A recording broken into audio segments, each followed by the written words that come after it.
Pokémon. It's a franchise that really needs no introduction. With the original run of games being released in Japan on the 27th of February 1996, Pokémon would go on to take the world by storm in the late 90s, upsetting certain religious groups in the process. Pokémon world is a world of the demonic, of the satanic. Really? You're telling me this happy little onion turtle is demonic? I can't imagine anyone calling Ed and Lorraine Warren for this delightful plant frog monster. Also, hot take, Bulbasaur is objectively the best Gen 1 starter Pokemon. You can disagree with that statement, but know that you are wrong. While the Pokemania of the late 90s, early 2000s would ultimately subside, contrary to what my primary school teacher told me, Pokemon was not just a passing trend that no one would care about in a few years, and has remained culturally relevant to this very day. Pikachu having appeared at every Macy's Thanksgiving Day parade since 2001, spanning what is currently 9 generations of games with spin-offs like Stadium and Snap, along with a multi-billion-dollar trading card empire and all sorts of merchandise, Pokemon is loved by old and young alike, and while there's always a certain level of excitement surrounding the release of a new Pokemon game or trading card set from fans, I don't think anyone was prepared for the sheer insanity that was the 2016 release of Pokemon Go.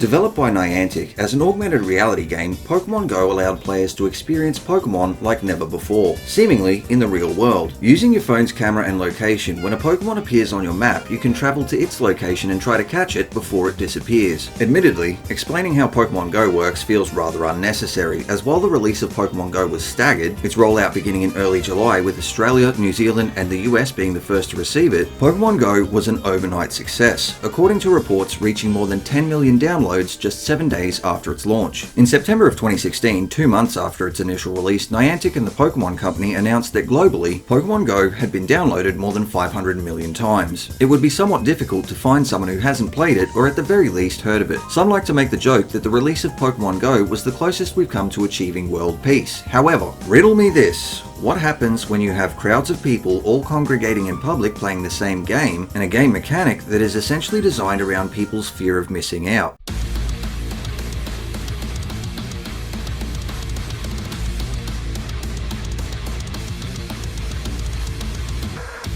Honestly, I've been in mosh pits that seemed less chaotic than some of these stampedes. Around the world, whenever a rare Pokemon appeared, players would rush with reckless abandon to wherever it happened to be, showing a total disregard for road rules or their own safety, disrupting traffic and causing chaos. While a crowd of people moving into traffic was enough to slow vehicles down or even bring them to a standstill, for individuals it was another story. In the UK, a 14-year-old boy was left with serious injuries after running in front of a car while trying to catch Pokemon. In Western Australia, police urged people on Twitter to take care after almost hitting a girl who stepped out into traffic. In Kansas, a 38-year-old man was hit by a car after walking onto the road while playing Pokemon Go. His injuries were described as non-life threatening. This lack of awareness as to their surroundings exhibited by players was not limited to people wandering into traffic. After receiving information that players had been seen entering areas that potentially contained unexploded landmines, Bosnian charity Posavina Without Mines asked players in a Facebook post not to do this and to respect the posted mine danger signs.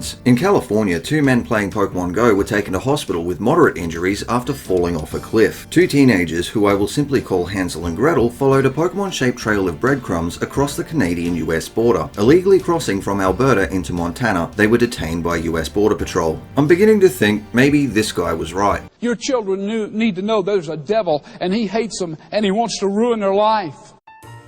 Maybe the devil was trying to ruin people's lives with Pokemon, or maybe the fear of missing out on that rare Pokemon and the addictive nature of mobile gaming was causing people to act in ways that they otherwise normally wouldn't. A Michigan man was arrested playing Pokemon Go in front of a police station while wearing his pajamas. Not for disrupting them or being in his pajamas, but because he had an active warrant for his arrest. That's probably the one place you don't want to be standing when police are looking for you, yet the game had taken him there. Police Chief Tom Lindbergh stating, "I think he was more upset about having to stop playing the game. Man needed Jesus, he was obviously possessed by Pikachu." He wasn't the only Pokemon Go player who found themselves on the wrong side of the law. Reports of players trespassing began almost immediately after the game's release. Police around the world reminding players that "I was collecting Pokemon" is not a valid legal defense. Nonetheless, players were seen entering train tracks, restricted sections of hospitals, and even military bases. A French tourist was briefly detained after wandering onto an Indonesian military base. In a Canadian report, it was revealed that players had been seen trespassing on Army, Navy, and Air Force bases. Things were well and truly out of control, with no form of private property being safe. In Ohio, 2 players were arrested after hopping a fence into the Toledo Zoo, one of them having posted on Facebook in the days before, "I am not above breaking and entering for a Pokemon. Gotta respect the dedication." It wasn't the most responsible thing, but hey, gotta catch them all. Doesn't matter if it's a Charizard, don't break into people's property to catch it.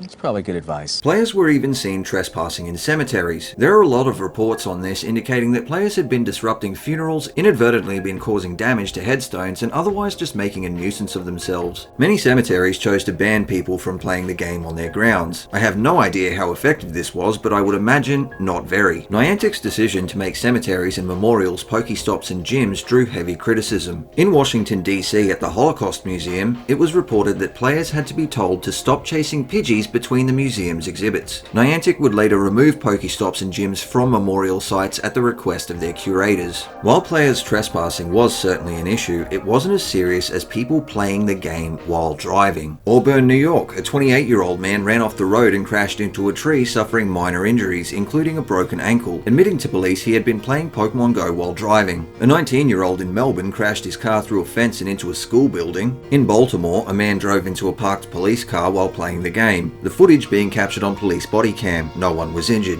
A Coventry woman lost control of her car, ending up in a ditch. 2 people were left injured after a hit-and-run incident in which the driver of the vehicle had been playing Pokemon Go. In Japan, there were several cases in which pedestrians sadly lost their lives after being struck by drivers who were playing Pokemon Go. This tragic loss of life all because people couldn't put down their phones and focus on what they were doing. In response to incidents like these, signs warning people not to play Pokemon Go while driving became fairly common. While that was one thing, far more common, however, were fights breaking out over the game, players being attacked and even robbed. After approaching a stranger in the early hours of the morning and challenging them to a Pokemon battle, believing they too were playing the game, this 21-year-old man from Oregon was stabbed in the shoulder. He decided not to seek medical attention as he wanted to keep catching Pokemon. And well, I'll let him tell you the rest. Right after I was stabbed, I continued my mission to Plaid Pantry to get chips and beer. What an absolute mad lad. While I think it's okay to have a bit of a laugh at this one, as he was obviously fine, other reports were no laughing matter. In Saskatoon, a group of people playing Pokemon Go were hit with bear spray after 2 men approached them demanding their phones. Going viral at the time was a clip of Pokemon Go streamer RickyBot, who was mugged live on Twitch, the stream continuing as his attacker got away. In Adelaide, 2 men playing on a beach at around 2 AM were struck from behind and robbed. A 44-year-old Cranston man was arrested for reportedly attacking his 22-year-old niece after he became upset with how she was playing the game. A woman was indicted on several charges after, according to witnesses, following a minor dispute, she intentionally hit a Pokemon Go player with her car. This report about an incident in Germany is absolutely absurd. No dispute should reach this point, especially not one about Pokemon. In one of the more infamous incidents, 4 people aged between 16 and 18 were arrested for a string of armed robberies, in which they had been using Pokemon Go to lure people to secluded areas. You may have noticed a lot of these incidents occurred either late at night or in the early hours of the morning, leading police to issue warnings to players. One officer in New Jersey stating, "Don't do anything you normally would think is bad. Normally you wouldn't go to a deserted alley at 3 AM. That shouldn't change just because an app said you should."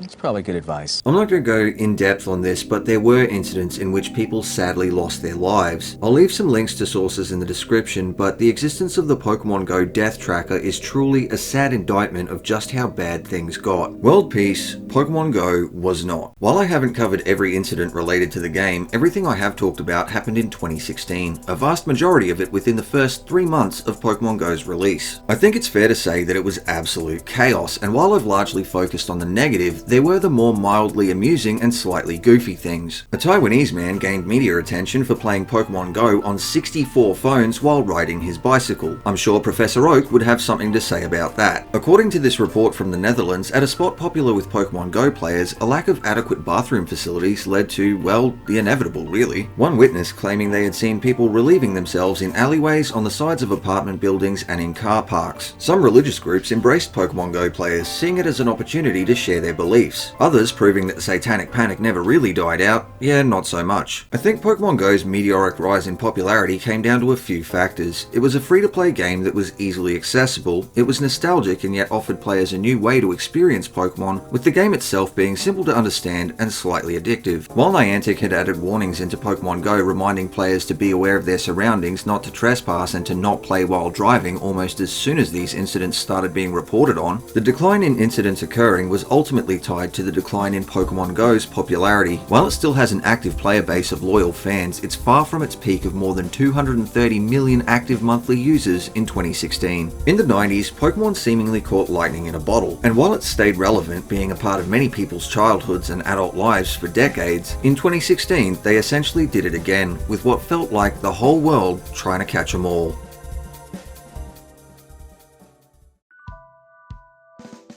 Thank you everyone so much for watching, and a special thanks to our top patrons JBalls902 and Joseph. It's hard to believe Pokemon Go is as old as it is. I remember a few weeks after it first came out, one Friday night I was playing in one of the more popular areas in my town for it, and it was absolutely packed. I kind of felt bad for all the people in the bars and restaurants that have come out for a nice dinner or whatever, and there's all these people running around laughing, screaming and carrying on, although I remember one cafe had a special for Pokemon Go players. I guess they saw it as good for business. But let me know your Pokemon Go stories in the comments. A lot of what I covered is fairly well documented and fairly well known, so I'd be interested to hear more personal stories. As always, I have been Seda. Tune in next time when we talk about rhinos. Are they related to unicorns? Maybe. Probably not.